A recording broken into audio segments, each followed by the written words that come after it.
directo con Daniel sobre el tema del Tantra para poder charlar y aclarar algunas ideas, algunos conceptos que bueno, se han confundido, especialmente en Occidente.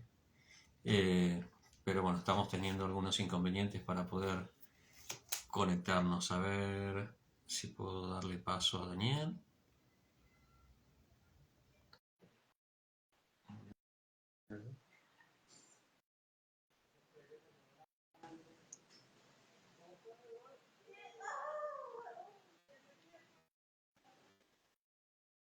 A ver si esta vez puede funcionar. He tratado de hacerlo con la conexión con la tablet, ahora estoy con el teléfono y está complicado. Los saldos de Instagram en esta zona por lo menos no están muy favorables. No, le doy a aceptar, pero no sucede nada. Voy a tener que hacer una puya antes de ahora para ver favorecer a las deidades de Instagram. Hola, Albarca. Hola. ¿Me ves? Sí, es cierto. ¿Estás ahí? No lo puedo creer. Buenísimo. ¿Y me ves? Sí, te veo, te veo. Vale. No, pero no sabía si era un reel anterior o realmente era este. Qué bueno. Bueno, buenísimo. Bueno, Estuve pues nada, invocando las deidades, estuve invocando las deidades de Instagram para que nos favorecieran. pues sí, fue auspicioso, finalmente fue muy auspicioso. Bueno, qué Qué bien. bueno, Pues me mira, alegro. hoy lo hacemos desde tu cuenta y bueno, esto pues vamos a cambiar los papeles, con lo que pues espero que no tengamos ningún problema durante el directo, porque bueno, no sé qué sucede. Hace unos días hicimos un directo que funcionó a la perfección con varias personas y no sé, es algo que sigue siendo un Quizás sea misterio. la conexión en esta zona, ¿viste? Yo vivo en el Gótico y ahí y no es que funcione muy bien. Quizás sea esta zona que, que porque estoy teniendo demoras en prácticamente todas las transmisiones que hago, entonces puede ser la conexión. Mm, claro, podría ser, ¿no? Sí. Bueno. Bueno, luego vemos cómo te paso la grabación de esto y bueno, tú lo divides y haces Sí, short. no, esto no hay problema porque ya tengo, o sea, ya sé cómo hacerlo y es muy Okay. fácil. O sea que no hace falta que miremos nada porque ya lo hago automático. Sí. Me vas a tener que dar un curso. Bueno, es algo muy sencillo, ¿eh? Bueno, ya te contaré. Sí.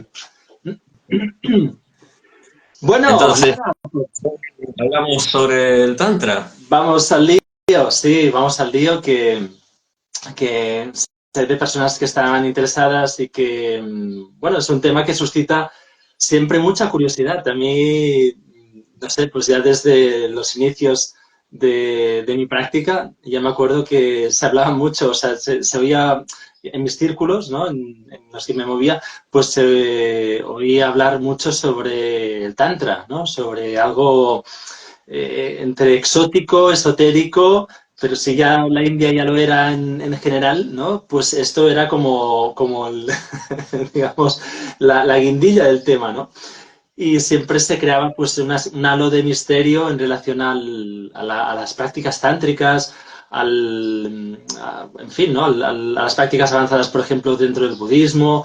Era como algo así, digo, pues muy, no sé, muy sorprendente Muy lo esotérico. fascinante que siempre resultaba el Tantra, ¿no?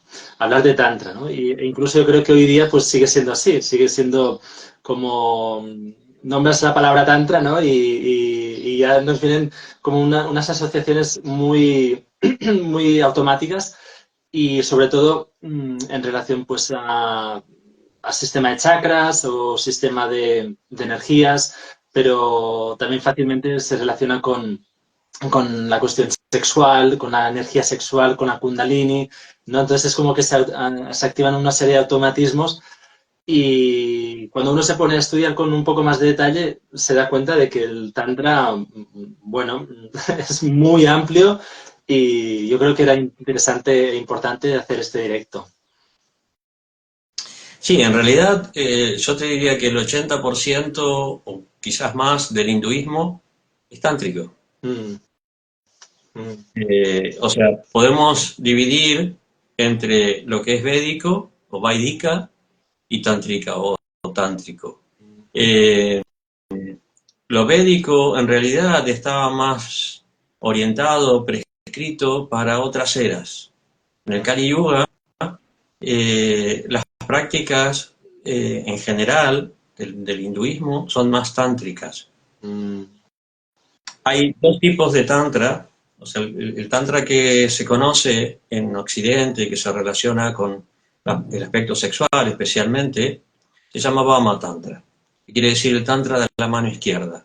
Y tiene que ver con un tantra que rompe con los cánones sociales, ortodoxos, y que lo que busca es, en un sentido interno, romper un poco las estructuras y los condicionamientos sociales para las estructuras, también las estructuras intelectuales, mentales, para alcanzar una experiencia intuitiva, espiritual intuitiva, una revelación interna. mm.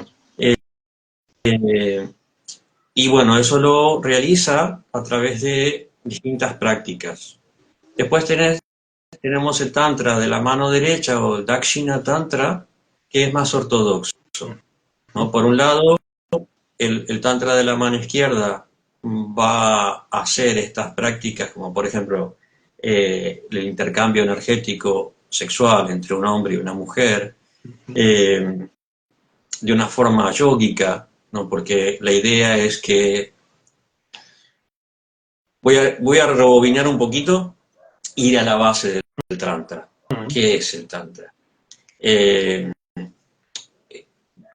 se fundamenta en dos principios: la energía masculina, la energía femenina, Mm, ¿no? La energía Shiva Shakti, y que se manifiesta en muchas imágenes: Radha Krishna, Vishnu Lakshmi, ¿no?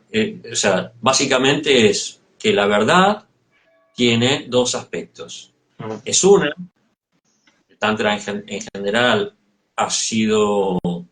se ha fundamentado en el Vedanta, entonces la verdad es una, pero tiene dos aspectos: un aspecto masculino y un aspecto femenino. Entonces, ¿cómo se consigue unificar y equilibrar esos dos aspectos? Es donde se diferencia este Tantra de la mano izquierda y el Tantra de la mano derecha. claro.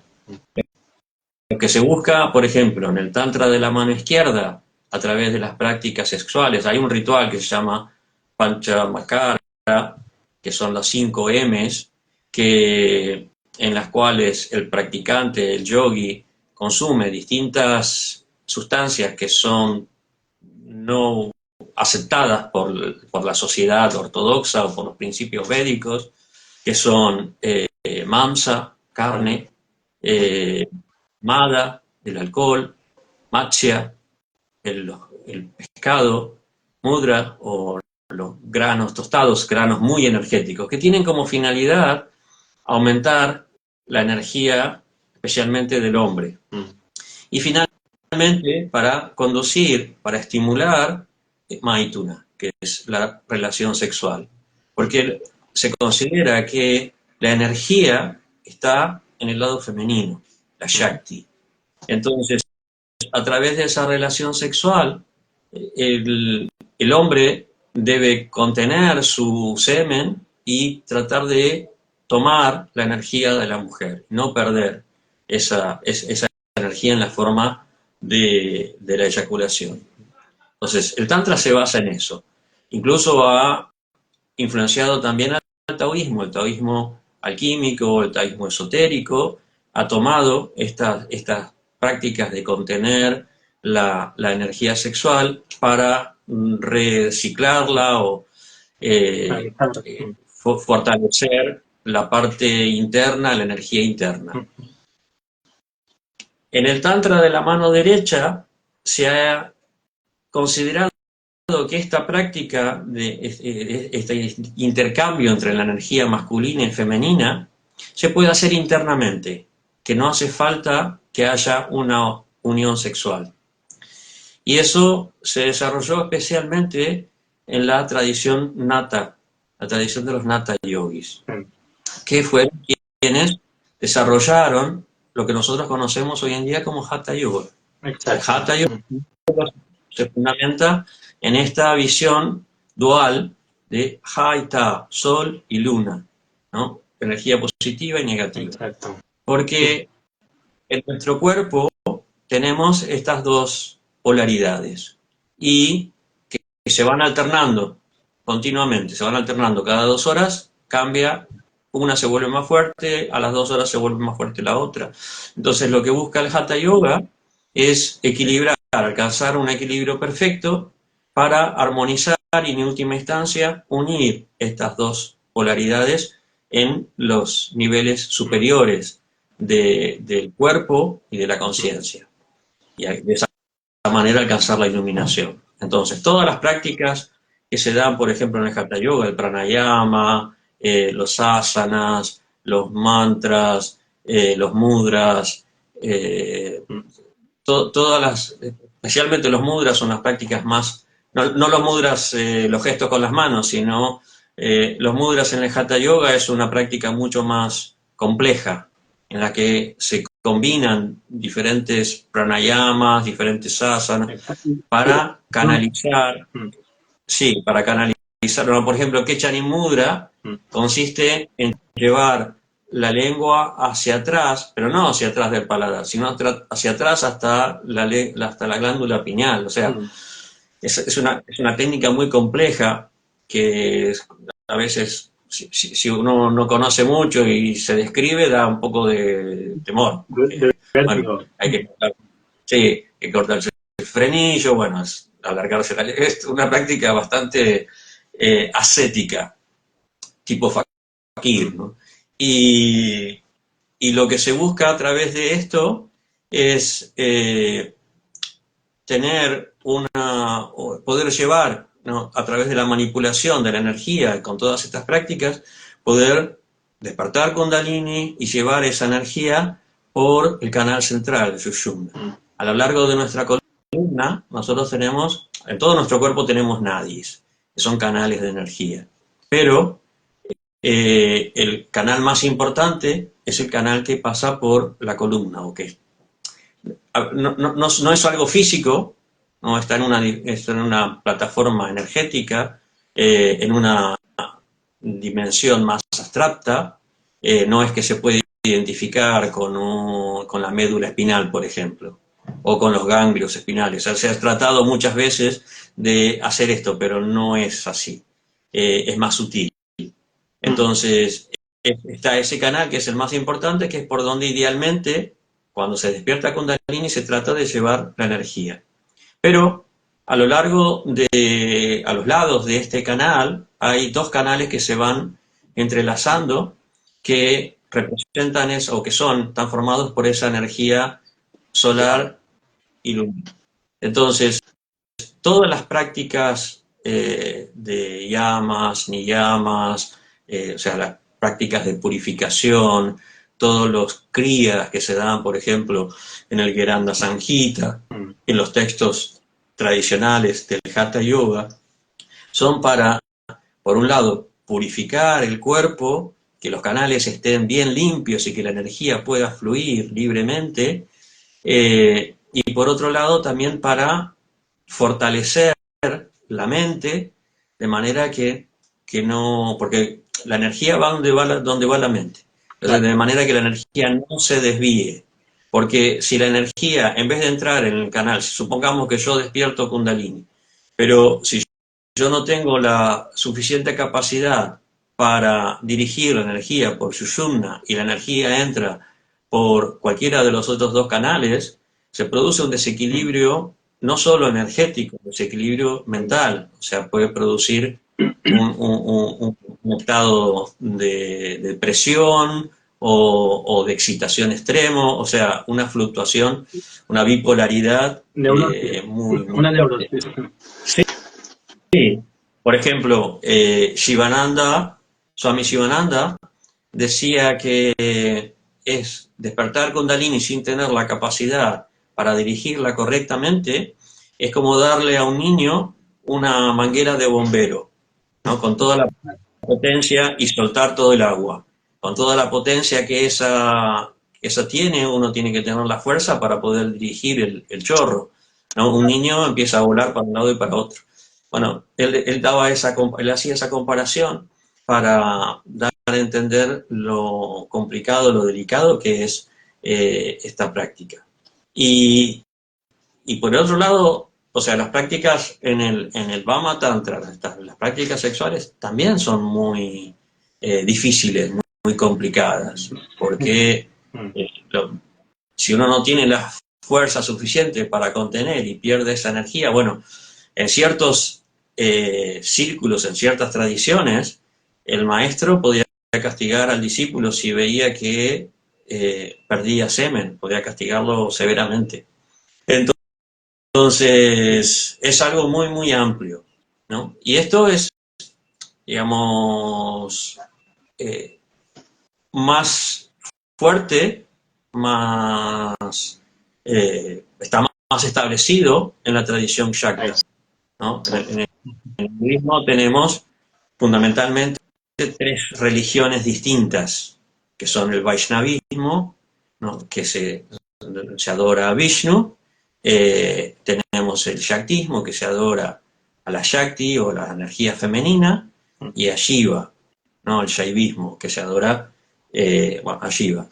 Y cada una tiene su práctica y su interpretación del Tantra, Claro. ¿no? Esto que yo estaba describiendo tiene más influencia Shakta, pero ¿no? En el Hatha Yoga, los Nata Yogis podían pertenecer a cualquiera de las tres tradiciones, ¿no? Por ejemplo, el Granda, que hizo el Granda Sanjita, era un Vaishnava, ¿no? Él ofrece su homenaje, su adoración al señor Ramachandra, que es una forma, es un avatar de Vishnu.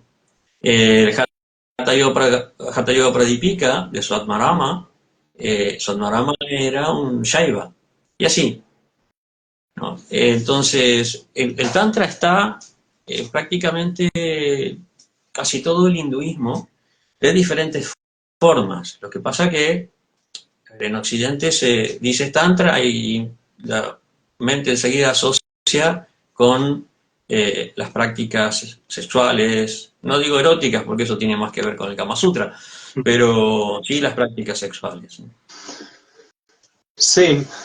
Bueno, en relación a esto, bueno, la introducción que has hecho yo creo que es ya muy, muy clara y muy brillante, ¿no? Y, y como muy bien decías, pues la asociación que hacemos rápidamente aquí es esto, pues relacionamos Tantra con toda una serie de prácticas o de cuestiones en relación a la sexualidad, pero como muy bien has expuesto, pues podríamos incluso decir que tiene muy poca relación, ¿no? Porque, como muy bien dice un aforismo tántrico, ¿no? Dice, el mismo suelo que te hace caer es el mismo suelo que te hace levantar. Y esto ya, yo creo que ya indica muy bien, de forma muy resumida, pues cuál es el principio del Tantra, que como muy bien has dicho, esto era importante también recordar, ¿no? O tener presente, que es la práctica que se recomienda justamente en el Kali Yuga, Y esto me parece interesante porque justamente el Tantra intenta no, digamos, no prejuzgar o no tener, digamos, una relación respecto al mundo o respecto al cuerpo o respecto a Dios de tipo moral, de tipo en el que pues si haces el bien o haces el mal, etcétera, sino que lo que justamente intenta es integrar esas polaridades de las que has hablado para poder finalmente pues unificarlas y llevarnos al estado de Brahman, ¿no? Para decirlo así. Entonces yo creo que es algo importante tener como esto muy presente y luego también respecto pues a la Kundalini o respecto a la retención del semen, es algo importante también decir que se le da mucho énfasis a ollas, es decir, al fuego o a la energía brillante que de alguna forma se dice, ¿no? Que se debe hacer ascender hasta el cerebro hasta el cráneo para que se vuelva un cráneo brillante, ¿no? Esto también me parece interesante. Sí, sí, en el Hatha Yoga se ha profundizado, se ha investigado y se ha profundizado mucho en estos aspectos sutiles, ¿no? Cómo ingresa el prana, cómo se va transformando, ¿no? Los cinco pranas, prana, pana, samana, vyana, udana, las funciones de cada uno, cómo funciona dentro del cuerpo, cómo fortalecer o incentivar a aquellos que están, las partes que están más débiles, ¿no? Y para alcanzar un fluir de esa energía a lo largo de todos los nadis. Pero eso es una práctica eh, particular de los, por ejemplo, de los Nata Yogis, ¿no? Pero el Tantra también está en otras formas, porque así como decíamos que es la base del Tantra, es esa dualidad masculino, femenino, Krishna, Radha Krishna, Lakshmi, Vishnu, Shiva, Shakti, etc. La energía material forma parte de esa energía femenina, fundamentalmente, ¿no? La Shakti, la creación. ¿No? Por ejemplo, en el Shaktismo se manifiesta en las divinidades femeninas como Parvati, Durga, Kali, etc. ¿no? Son eh, manifestaciones, o la energía material son manifestaciones de esa energía femenina. Entonces, muchas de las prácticas tántricas más ortodoxas se basan en utilizar la energía material, todos los elementos materiales, en esa evolución, en ese desarrollo. En el Hatha Yoga se usa el cuerpo. En el Vama Tantra se usa la relación entre hombre y mujer. En las tradiciones más ortodoxas, por ejemplo, se utiliza todo lo que es la adoración de imágenes y deidades, los yantras, todos los enseres que se utilizan para la adoración en el altar, en la adoración. La adoración que se sigue, por ejemplo, en nuestra tradición, en el templo, el estándar de ritualista, litúrgico, que nosotros seguimos, es un estándar, es un ritual tántrico, ¿no? En otras tradiciones Vaishnavas se mezcla, por ejemplo, en el Sri Vaishnavismo, que es más predominante en el sur de la India, la tradición que se desarrolló a partir de Ramanujacharya, hay una corriente que sigue los rituales védicos y otra corriente que sigue rituales tántricos.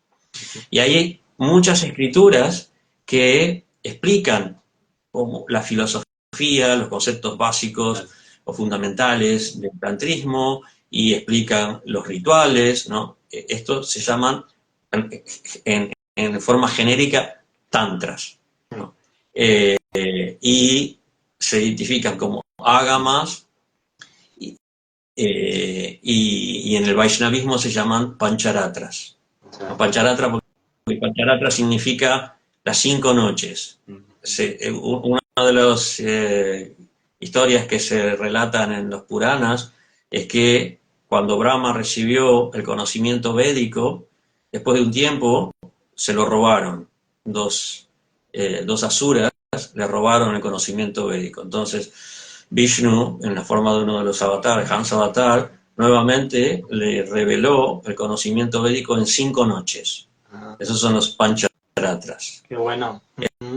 Entonces, por ejemplo, el Narada Pancharatra es un texto fundamental del Bhakti, de la devoción. Entonces, el amor, la devoción, es un principio tántrico, porque No la está... devoción está manifiesta, sí, porque la devoción está manifiesta en la energía femenina. Claro. Por ejemplo, en mi tradición, Radharani, nosotros somos krishnaitas, ¿no? Somos vaishnavas, pero digamos, para diferenciarnos muchas veces nos llaman así, krishnaitas. Radharani es la energía femenina, la representación del amor, del bhakti, se llama Hladini Shakti, ¿no?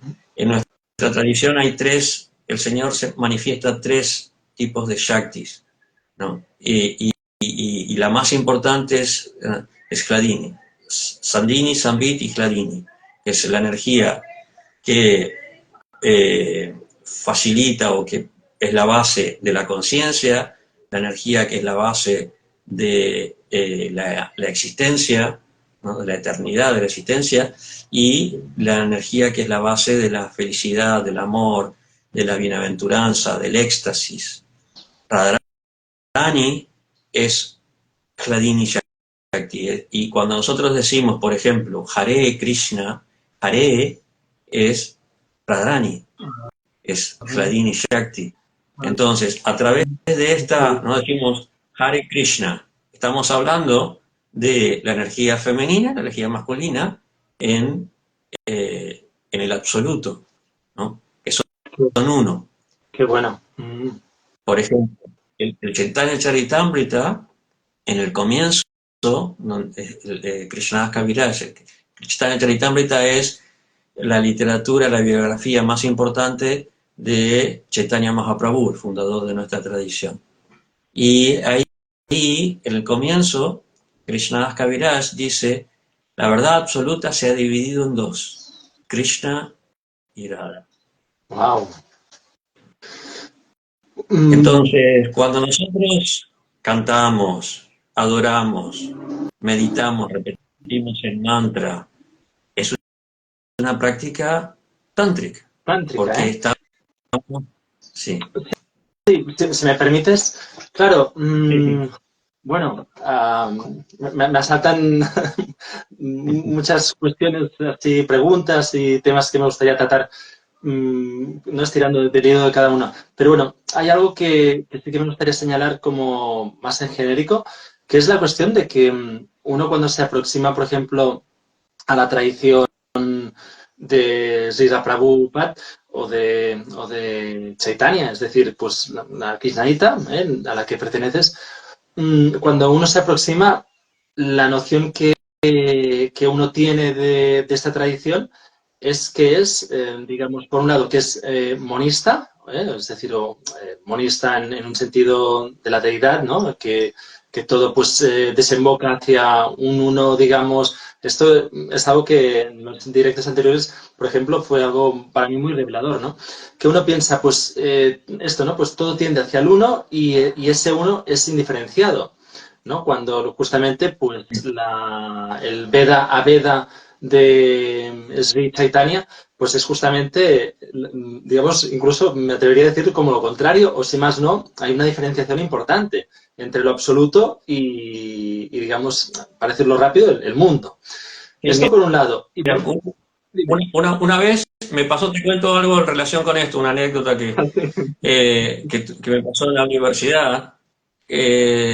Estábamos leyendo con un profesor un texto que hablaba acerca del Vedanta y me pregunta qué qué opinaba. Entonces yo le dije, sí, está muy bien, pero solamente se ocupa de las 20, ¿qué pasa con todo lo demás?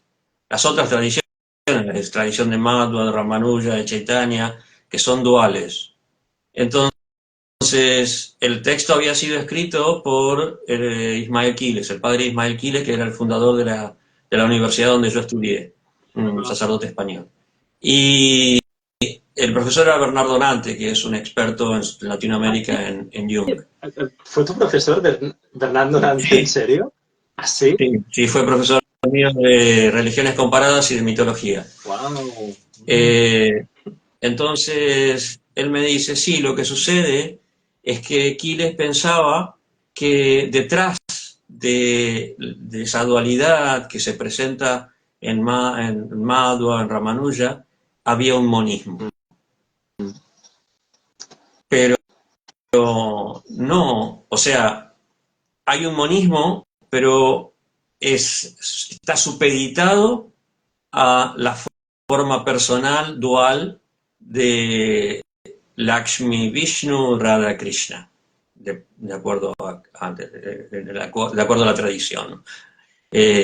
Entonces, esa interpretación o esa confusión, para nosotros es muy importante aclararla, que no somos monistas, o sea, si bien Chaitanya Mahaprabhu dice que la verdad es tanto una como dos, ¿no? Tanto diferenciada como indiferenciada, pero el aspecto diferenciado, el aspecto dual, el aspecto de que no somos solamente uno, sino que somos uno que conservamos nuestra individualidad, que conservamos nuestra personalidad, es, es muy importante en nuestra tradición. Y digamos, ese aspecto de Dios, ese aspecto de la verdad absoluta, para nosotros es más importante que el uno.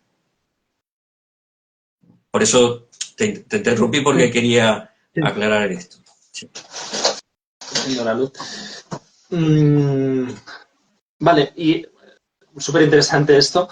Y por otro lado, uno también cuando se aproxima pues, a ISKCON, a la tradición krishnaíta a la que perteneces, uno también se lleva la idea o la noción de que esta tradición es justamente muy conservadora, por un lado, o sea, muy conservadora en el sentido pues, de que sigue una parampara o una sampradaya pues, como muy ortodoxa, ¿no? Y por otro lado también se lleva la impresión o da cierta impresión como que como si fuera, pues, para decirlo así, como que dentro de la tradición hindú fueran los que, o fuera la tradición que salvaguarda digamos, la ortodoxia, ¿no? De una forma, pues, incluso uno puede pensar como, visto desde aquí, con cierta rigidez o cierto estatismo, ¿no? Que a esto también me gustaría añadir algo que es el hecho de que, bueno, nosotros como occidentes, claro, estamos muy acostumbrados a tener una noción de Dios monoteísta, por un lado, o monista, y por lo tanto fácilmente pues asociamos o vamos a buscar, digamos, esta correspondencia en la tradición hindú, ya sea a través del Vedanta Advaita más monista, o ya sea, y este es, digamos, el desconocimiento, por esto lo traigo, Sí. ya sea también en la aproximación, por ejemplo, de los Hare Krishna, como habitualmente se dice, ¿no? Que uno se aproxima yendo a buscar pues también este monismo. Pero me estás diciendo que no. Sí. Con respecto a la ortodoxia, hay distintos grados. O sea, Prabhupada cuando vino a Occidente trajo la tradición, respetando la tradición lo mayor posible, lo más posible. Pero en realidad él hizo muchas concesiones que en India, por ejemplo, incluso en nuestra tradición, sus hermanos espirituales lo cuestionaron en un principio, ¿no? Por ejemplo, que diera iniciación brahmínica a las mujeres, que las mujeres pudieran adorar las deidades en el altar, que digamos, en esa época en India eso no funcionaba de esa manera, en nuestra tradición. Entonces, y ya el hecho de venir y dar iniciación a los occidentales ya era algo bastante revolucionario. Claro, Sí. a esto también es importante hacer hincapié porque justamente el hinduismo, ya sabemos, el paraguas tan amplio que es, ¿no? Pero el hinduismo, por ejemplo, no pretende ser universalista o proselitista como puede ser pues, el cristianismo o como pueden ser los sikhs, por ejemplo, que también están dentro de India, ¿no? Pero tienen, digamos, más apertura universal, ¿no? Pero en cambio, lo que se dice es que si no naces hindú, no te puedes convertir, no puedes ser convertido al hinduismo, ¿no? Eso es una confusión en Occidente. No es tan así. Eh, primero, por empezar, que el hinduismo en realidad es algo nuevo y lo que no hay, por ejemplo, son rituales de iniciación para volverte un hindú. Eh, no hay nada, porque no era algo que se considerara. Sí hay limitaciones en cuanto a que, por ejemplo, no puedes, para muchas tradiciones o muchas corrientes, no puedes ser un brahmana si no has nacido en familia de brahmanas y has sido engendrado ya con ese objetivo, pasando por todos los rituales, todos los samskaras, y desde el comienzo de tu vida no has sido entrenado y preparado. Entonces no puede, eso sí, en ese sentido hay mucha más rigidez, pero y Prabhupada rompió con eso, o sea, porque también su maestro espiritual había sido, bueno, en realidad a lo largo de nuestra tradición, desde Chaitanya Mahaprabhu, se ha aceptado a tanto hombres como mujeres y de cualquier nivel social. En nuestra tradición ha habido muchas gurus mujeres, pero claro, la sociedad india tiende a esa ortodoxia, a esa rigidez, incluso dentro de una tradición en la que ha sido históricamente, ha habido mucha liberalidad. Entonces, cuando Prabhupada vino a Occidente, eh, la, la, es, ese cerramiento, esa ortodoxia hindú pesaba mucho y él fue visto como un revolucionario. Claro, Claro. después cuando vieron la seriedad de los devotos occidentales y cómo se comprometían y cómo se aplicaban y las prácticas, el sadhana, la seriedad que había en la adoración, en los principios, se lo valoraron y apreciaron, e incluso siguieron el ejemplo de Prabhupada también predicando en Occidente. Wow. Pero hay otras tradiciones que son todavía más estrictas, ¿no? En cuanto a mantener la ortodoxia, por ejemplo, especialmente en relación con los rituales. Yo te mencionaba antes el Sri Vaishnavismo, que tiene rituales védicos y ellos mantienen una liturgia mucho más rigurosa, mucho más compleja que la que nosotros hacemos. O sea, yo no puedo ni soñar de hacer una adoración en un altar como lo hacen ellos, porque, bueno, se preparan durante años y años y años, ¿no? Entonces, Prabhupada enfatizó más la prédica, la difusión, la distribución de la filosofía, del canto, del kirtan, que la adoración en sí. Claro, porque aquí estamos en el Kali Yuga y por lo tanto el énfasis se pone en el Sankirtan, en el Maha Mantra, ¿no? Este sería, Sí. digamos, en el Kali Yuga, como bien sabemos, pues es una época así rápidamente de oscuridad, ¿eh? Tiene muchos más matices, pero bueno, no se diría que lo que salva o lo que ayuda, digamos, a trascender este Kali Yuga sería el Sankirtan, con lo cual tiene sentido también que Prabhupada hiciera, digamos, difusión del krishnaísmo de forma pues tan abierta, ¿no? Sí, exactamente. Sí, él recorrió muchísimos lugares y nunca hizo diferencia ni de país, ni de género, ni de etnia, de nada. Todo el mundo podía ocupar. Mm. Por ejemplo, hay un verso, no recuerdo en qué Purana, Kiva Vipra Kivanya Shishudra Kerenaya y Krishna Tattvaita Sei Guruvaya. Dice que ya seas un erudito, un vipra, o alguien un escolástico, ¿no? Ya seas un obrero, un trabajador, o seas un sannyasi, un renunciante de la clase más elevada, no importa. Si tú tienes conocimiento de Krishna, puedes ser un guru. Y ahí Krishna Tattva Veta, ¿no? La verdad de Krishna, sei guru vaya, puede ser un guru. Entonces, porque los discípulos del Señor Chaitanya, discípulos de los discípulos del Señor Chaitanya eran de todas las clases. Y la mayoría de acharyas como Ramanuja, como Madhva, Radhakrishna, muchos personalidades lucharon en contra de esa rigidez, ese concepto de las castas que en realidad es una deformación del concepto de varnas, ¿no? Las castas tienen que ver con el nacimiento y los varnas tienen que ver con las cualidades de la persona. Entonces, no, por ejemplo, Chaitanya Mahaprabhu nombró como el acharya del kirtan, como el acharya del santo nombre, a un musulmán, a ¿Ah, sí? Haridas Thakur.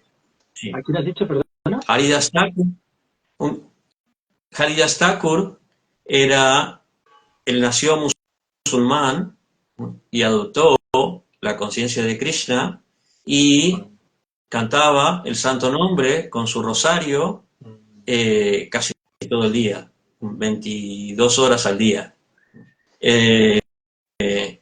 Y él era como la personificación de las cualidades que debe tener una persona en cuanto a humildad, tolerancia, respeto, todas las cualidades que debe tener una persona para cantar el santo nombre puramente, perfectamente.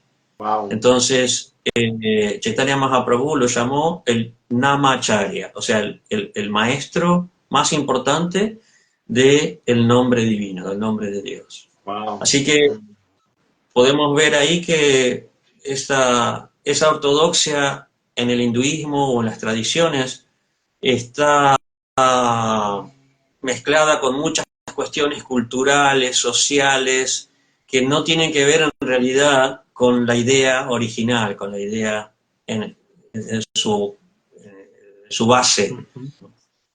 Claro. Sí. Un momento, enciendo otra luz para iluminar un poco más. Sí, sí. Vale. Wow. Claro, y entonces aquí yo creo que pues has definido muy bien pues, lo que es el Tantra, has definido muy bien también lo que es la relación con el Hatha Yoga y el sistema de chakras, etcétera. Y ahora quizá preguntaría, porque por ejemplo, pues cuando uno se aproxima al budismo, por ejemplo, ¿no? Mismamente, el budismo, pues dentro de sus tres corrientes principales, pues se encuentra que el Vajrayana, que es el budismo cuando llega a Tíbet y se junta, se sincretiza con el Bon, ¿no? Se da esta mezcla que es el Vajrayana, que justamente pues toma mucho de Tantra, mucho, digamos, bueno, en fin, ¿no? O sea, ¿no? Uno, por ejemplo, se encuentra con esto, con el budismo y que hay Tantra, ¿no? Se encuentra otro cuando estudia, pues yo qué sé, pues shivaísmo, el de Cachemira, que es sobre todo el que ha llegado aquí, ¿no? a través de Osho, bueno, en fin, o Haridas, etcétera, pues ¿no? También encuentra que se está hablando de Tantra, pero desde una perspectiva hindú, en la que se hace mención a la unión entre Shiva y Shakti, ¿no? Por ejemplo, ¿no? O a partir de aquí, pues podríamos también hablar pues de cómo tú mismo has citado el taoísmo, ¿no? Cómo también se impregna Extremo Oriente de esta práctica, claro, el Tantra, ¿no? O sea, el Tantra es algo que parece que lo abarca todo y que recordemos Tantra, ¿no? Que también tiene en su misma etimología sería expansión de la conciencia o aquello que entrelazamos, ¿no? O sea, el entrelazamiento cuántico, por ejemplo, ¿no? También podría ser otra definición, incluso actualizada de Tantra. Sí, sí, se traduce como de muchísimas maneras, ¿no? Pero una de las traducciones más antiguas que se encuentran en los Vedas, incluso en los Upanishads, es de tejido, de red, ¿no? Porque en realidad es como está compuesto la naturaleza material. Las gunas, la traducción de guna es soga, cuerda, eh, que se van entrelazando y mezclando y van formando toda la variedad del universo. Es una tela, es una red, ¿no? Y es un concepto muy, muy antiguo, extremadamente antiguo, ¿no? Principalmente del Sankhya, que se ha mantenido, que se ha eh, difundido en otras corrientes, y porque es muy real, muy práctico, muy fácil de entender, ¿no? Y ¿dónde surgió? Probablemente a través de una revelación o a través de un estado de conciencia muy profundo, un estado de conciencia alterado, en el que algún sabio como Kapila, por ejemplo, pudo ver la naturaleza del mundo de esa manera, ¿no? Incluso a un nivel cuántico, si quieres, y, y tuvo su cabida en todas las corrientes que se fueron desarrollando a lo largo de la historia en el hinduismo, eh, porque es muy real. Entonces, esa forma de ver ese tantrismo que es tan práctico, por un lado es espiritual, pero por otro lado no rechaza, no niega lo material, entonces es muy práctico en un desarrollo espiritual, en un camino de evolución que vamos desde usando un término trica, vamos de Pashu, ¿no? O sea, del nivel más primitivo, animal, ¿no? Lo que significa Pashu, a un nivel divino. Entonces, eso se ha establecido en muchísimas culturas, esa forma de practicar la vida espiritual. O sea, el tantrismo budista ha llegado hasta Japón, en la forma del Shingon, por ejemplo. Eh, es, Hay distintas versiones del budismo, es tan amplio, es tan diverso como el hinduismo o más, quizás. Y por un lado tienes el Zen, que es casi la versión opuesta, ¿no? Ambos son budismo. Si comparas el budismo Vajrayana con el budismo Zen, dices, ¿cómo puede ser? Pero bueno, el Tantra ha sido algo muy practicado. Incluso el budismo tántrico y el hinduismo tántrico han tenido mucha relación, mucho intercambio, mucha fusión incluso, ¿no? Por ejemplo, en Bengal, que es uno de los lugares donde el tantrismo ha sido más fuerte, se ha desarrollado con más fuerza, estaban los baulas, que eran una secta en la que se mezclaba el budismo con el hinduismo, ¿no?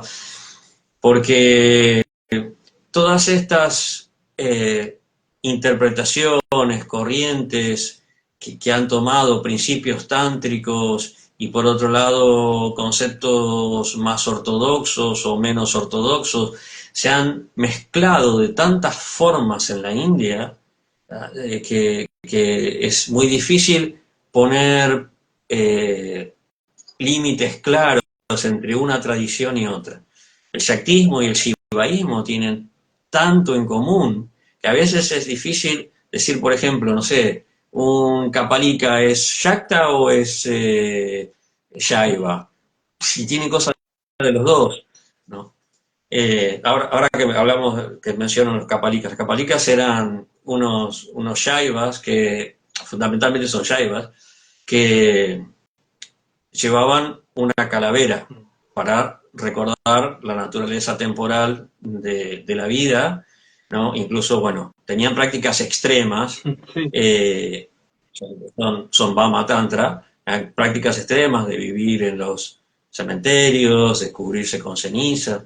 Uno de nuestros acharyas más venerados, el Agora Kishore Das Babaji, él era un Babaji, es decir, un renunciante de la orden más alta, que él solía tomar agua o tomar la bebida o comer en una calavera. O sea, una práctica que asusta, que da miedo. Claro. Pero ese era su nivel de desapego, su nivel de desarrollo espiritual, su desconexión, ¿no? Que con lo material, su renuncia. Por otro lado, también era muy humilde y él no, por ejemplo, no aceptó un solo discípulo en su vida, ¿no? Él no se consideraba así alguien. El único discípulo que aceptó fue el maestro espiritual de Srila Prabhupada, Srila Bhaktisiddhanta Saraswati. Wow. Sí. Wow, cuántas cosas. Bueno, me iba viniendo, a ver, que ordeno un momento, pues... Culpa mía que mezclo tantas cosas, mezclo tanto que yo parezco hindú. Bueno, sí, pero mira, justamente sobre esto, ¿no?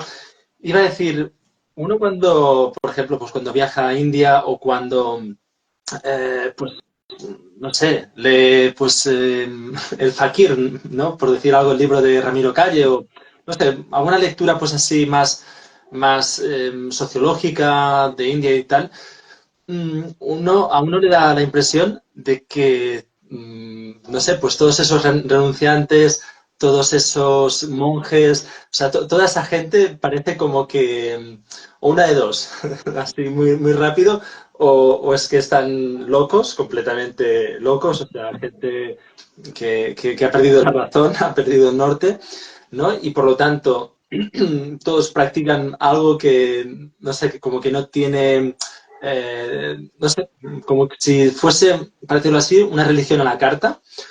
Este sería un punto de vista que normalmente pues, está muy presente. Y si no, la otra visión que se suele tener sobre India y sus practicantes es como que hacen algo, claro, realmente mistérico, es algo muy esotérico, bañado de un gran halo de exotismo, de, no sé, pues gente que incluso, pues si lo vemos, ¿no? Desde el punto de vista pues de la tradición perenne, en relación pues a, por ejemplo, René Guénon habla muchísimo, ¿no? sobre la tradición hindú como la tradición primigenia o perenne, a partir de la cual pues se establece la iniciación, en fin, ¿no? Todo lo que es los grados de iniciación. Bueno, sin entrar ahora con esto, ¿no? Pues esto, ¿no? Parece como que de pronto se dice, no, es que esta gente está haciendo algo que es muy profundo, pero que no se llega a alcanzar a entender o no se llega a poder, no sé, vislumbrar de qué están hablando o qué están haciendo, ¿no?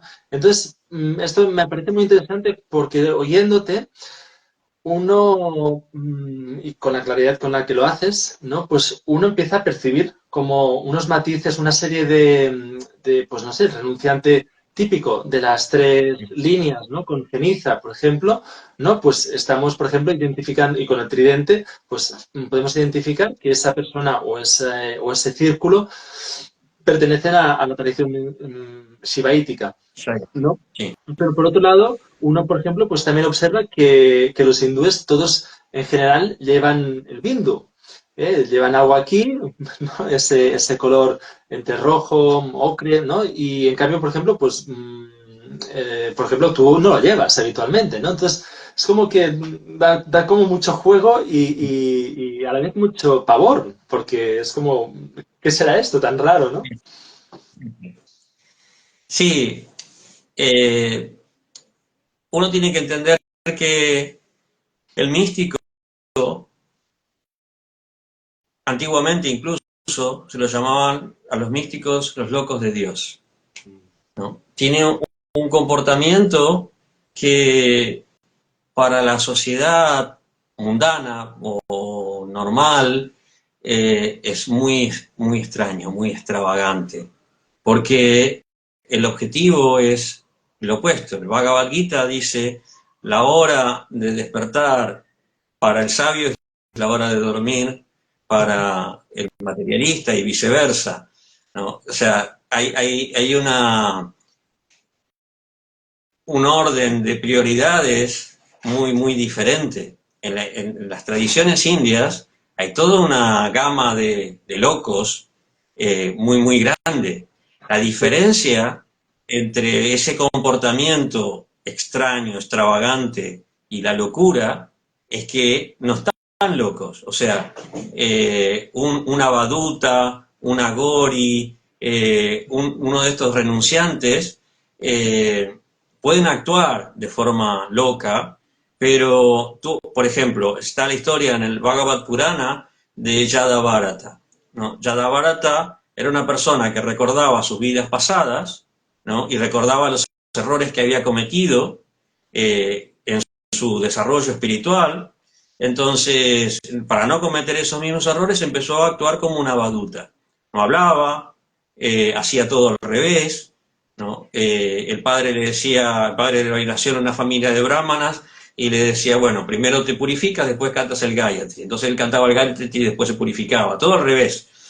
Y no hablaba, o sea, le hablaban y no respondía, tanto que, bueno, finalmente se fue de la casa, ¿no? Lo raptaron unos adoradores de Kali para sacrificarlo a Kali, unos criminales, unos asesinos, y cuando estaban a punto de sacrificarlo frente a la imagen de Kali, Kali se manifiesta y se los carga a todos y los libera a él.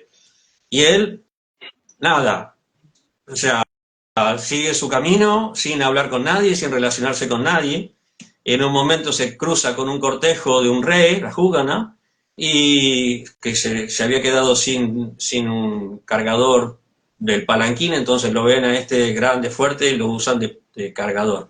Pero mientras iba caminando, iba evitando las hormigas de pisarlo, entonces el rey iba a los saltos. Entonces en un momento el rey se ofuscó y se bajó del palanquín y lo increpó y le dijo que tú sabes quién soy. Esa fue la primera vez que eh, Yadavarata habló, porque dijo, este está preparado para recibir el conocimiento. Entonces le dice, tú piensas que ahora es un rey, pero en realidad en tu vida anterior eras otra cosa y yo era un rey. ¿No? Entonces hay varios capítulos del Bhagavad Purana que son las instrucciones de Yadavarata a Maharaja Jugana. Esa es la diferencia. Lo mismo, todo el Bhagavatam en realidad es el diálogo entre Maharaj Parikshit y Sukadeva Goswami. Sukadeva Goswami también era una baduta, también era un loco. La gente lo veía y pensaban que este está loco y le tiraban piedra o lo escupían o ¿no? Lo echaban y él no decía nada. Entonces, ese comportamiento puede resultar muy extravagante, pero si esa persona encuentra el recipiente correcto, el discípulo indicado, ¿no?, manifiesta toda su sabiduría. Esa es la diferencia entre un loco y el que parece un loco, el místico. Y eso en India, o sea, ha pasado también en Medio Oriente, con los cristianos, con los musulmanes, en todas las religiones, con los budistas. En todas las religiones podemos encontrar este tipo de comportamiento de los místicos, ¿no? En India tenés una gama enorme, enorme de locos. Sí. Un poco loco. Sí, estaba pensando, bueno, en fin, como siempre, pues tantas cosas que me vienen, ¿no? Por un lado, me acordaba del libro de Alan Watts, que es La realidad, que leí hace años, y me acuerdo que justamente pues definía la diferencia, una de las diferencias que hacía entre Occidente y Oriente, decía que en Occidente, si uno sale a la calle y empieza a proclamar que yo soy Dios, Aham Brahmasmi, o sea, yo soy Dios, ¿no? Y tal, y de forma espontánea, pues fácilmente te van a encerrar, en fin, ¿no? Te van a hacer pues pasar por una serie de terapias o lo que sea para reconvertirte. ¿Eh? Es un esquizofrénico. Claro, es un esquizofrénico, ¿no? Y decía, en cambio, pues, en India, pues sales, ¿no? Y proclamas esto, yo soy Dios, y la gente te dice, bueno, por fin, ¿no? Te has dado cuenta, ¿no? Entonces, claro, esto ya es una ruptura de esquemas total. Luego también pensaba, por ejemplo, pues me venía pues Ramana Maharshi, que a los 16 años ya tiene su experiencia en la que se hace renunciante dándose cuenta de la ilusión o de, digamos, de la, bueno, de lo inefable en relación al mundo, ¿no? Y se retira a Arunachala, ¿no? Luego, a los 16 años, ¿eh? Con lo cual, entre comillas, tenía toda la vida por vivir. Luego pensaba en Amma, Matan Ritananda Mahi Ma, que también tiene, bueno, muchas experiencias en las que se la quiere someter a, bueno, que esa locura de hablar con Krishna y de ser Krishna y bueno, todo esto que conlleva la experiencia mística, ¿no? Y a todo esto estaba pensando, fijémonos otra vez más, ¿no? Una vez más, como en otras ocasiones ya hemos hablado y hemos dicho, cómo en India todo es posible. Es decir, no hay negación de, evidentemente, pues las castas, en fin, ¿no? Todo lo que podemos establecer como así como muy, muy rígido, que también es muy loco, ¿no? Pero bueno, dejando ahora esto de lado, como el místico, o sea, como toda posibilidad de misticismo en India está presente. Y esto es de una riqueza humana increíble. Sí, sí, culturalmente las personas tienen la posibilidad desde el comienzo de su vida de impregnarse de la espiritualidad en alguna de sus formas. Obviamente, si uno nace en una familia de Vaishnavas o de Shaiva, naturalmente va a recibir más información o más formación en esa dirección. Pero tiene la libertad de elegir cualquier camino con el que se sienta más identificado, ¿no? Cuando se habla de Ishta Devata o la deidad propia de cada uno, se refiere a este tipo de liberalidad, de posibilidades de que yo, de acuerdo a mi concepción, de acuerdo a mi nivel de conciencia, pueda adorar a Dios de una forma u otra, de una forma distinta. Eso es un principio muy importante dentro de la tradición india y por eso es que también siempre han convivido tantas religiones sin problemas, sin guerras Claro. religiosas. Ha habido muchas guerras políticas o de un rey que conquista a otro, no usando la religión como excusa. Reyes que protegían, que podrían pertenecer Vaishnavas o Shaivas o Jainas o budistas y protegían a todas las otras religiones sin ningún problema. Y por eso también muchas religiones han encontrado refugio en la India, ¿no? Nestorianos, o sea, cristianos considerados herejes, que han huido, los ¿cómo es? Persas, zoroástricos, claro, cuando tuvieron que huirse de Persia por el surgimiento del Islam, se han refugiado en la India y han prosperado en la India. Y así, muchísimas, claro, muchísimas tradiciones, muchísimas religiones que han encontrado sitio ahí sin sentirse reprimidas o perseguidas de alguna manera, porque está ese concepto básico en la raíz de la tradición, ¿no? El Rig Veda es muy claro, la verdad es una, pero los sabios lo llaman con nombres diferentes, ¿no? Eso está en el ADN del hinduismo. O sea, el Rig Veda es el ADN.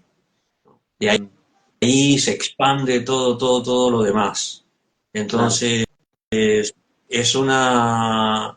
algo que forma la conciencia de cualquier hindú. Obviamente puede haber condicionamientos culturales, regionales, diferencias, porque somos seres humanos y la India no es el mundo espiritual, está en la Tierra y implica todos los defectos que tenemos los humanos. Pero la gente tiene la posibilidad de crecer por un lado en esa liberalidad, pero también en ese ambiente espiritual. Por eso, si la Prabhupada decía, es el deber de todo, en realidad eso está en el Chaitanya Charitamrita, es el deber de todo aquel que nació en Bharata, en India, de difundir la cultura espiritual, porque es un tesoro que reciben cuando nacen, ¿no? Alguien me decía la vez pasada que los argentinos nacemos con el título de psicólogos bajo el brazo. Tenemos esa. En la India, la gente nace con una riqueza espiritual muy valiosa. Después pueden hacer lo que quieran, o sea, pueden volverse ateo, pueden volverse materialista, puede ser lo que quiera. Pero eso está ahí de una forma muy rica, muy profunda también, todas las prácticas de yoga, la meditación, la filosofía, la teología, los rituales, la adoración en las casas. Claro. Todo hindú tiene su altar en su casa, que no es un elemento decorativo, donde se ofrecen alimentos o se ofrece música, es parte de su vida. Sí, como los sintoístas con los kamis, con los antepasados que también, ¿no?, ofrendan cada día pues sus reverencias, vaya. Sí. Bueno, ¿te parece, Eduardo, si lo dejamos hoy aquí? Ha sido magistral una vez más. Gracias, muchas gracias. Hoy me tocó de anfitrión. Así que bueno, gracias por tu visita. ¿Cómo, perdona? Gracias por tu visita. Sí. Sí, espero también que pronto nos podamos reencontrar también en persona. A ver si voy por Barcelona, que hace mucho que no vengo. Cuando vengas me avisas y nos juntamos para tomar algo.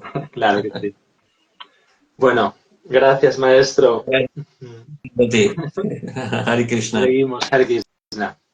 Tengo que ver cómo se corta esto, así, directo acá arriba, ¿no? Sí, exacto.